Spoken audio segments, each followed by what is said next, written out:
तर मतदानाची जागा हडपल्याचा आरोप करण्यात आला आणि त्यामुळेच अॅट्रॉसिटीचा गुन्हा दाखल करावा अशी मागणी देखील या सगळ्यांकडून करण्यात आलेली आहे।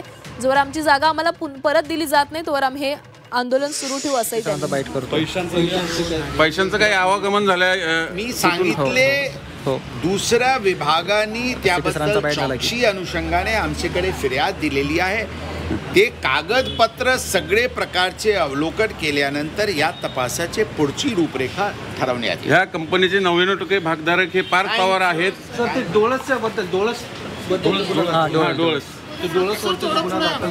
काल ते त्या प्रकरणात अंदाजन 14 कोटी रुपयाची फसवणूक बद्दलचे गुन्हा दाखल करण्यात आलेले आहे।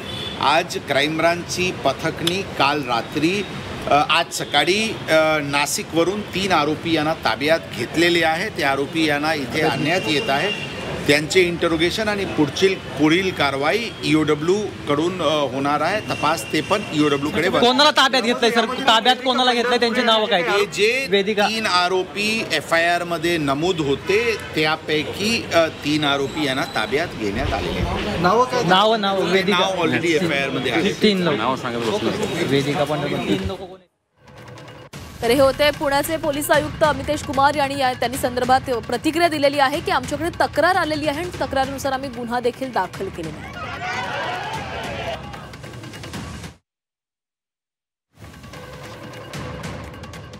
तर या संपूर्ण प्रकरणामध्ये अनेक घडामोडी घडताना दिसतात। एका बाजूला हे जागेचे मूळ मालकांकडून आंदोलन केले जाते। जोवर आमची जमीन आम्हाला परत मिळणार नाही तोवर आम्ही हे आंदोलन थांबवणार नाही असं पवित्रा त्यांच्याकडून घेण्यात आलेलं आहे। आपण उपोषणही सुरू करू असाही इशारा या मूळ मालकांनी दिलेला आहे।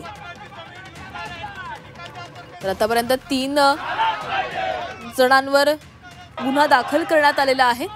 FIR मधील 3ही आरोपी ताब्यात असल्याचं देखील त्यांनी म्हटलेलं आहे। नाशिकमधून 3 आरोपींना ताब्यात घेतल्याची माहिती पोलीस आयुक्तांकडून देण्यात आलेली आहे। तर पुण्यातील जमीन गैरव्यवहार प्रकरणामध्ये एक महत्त्वाची बातमी।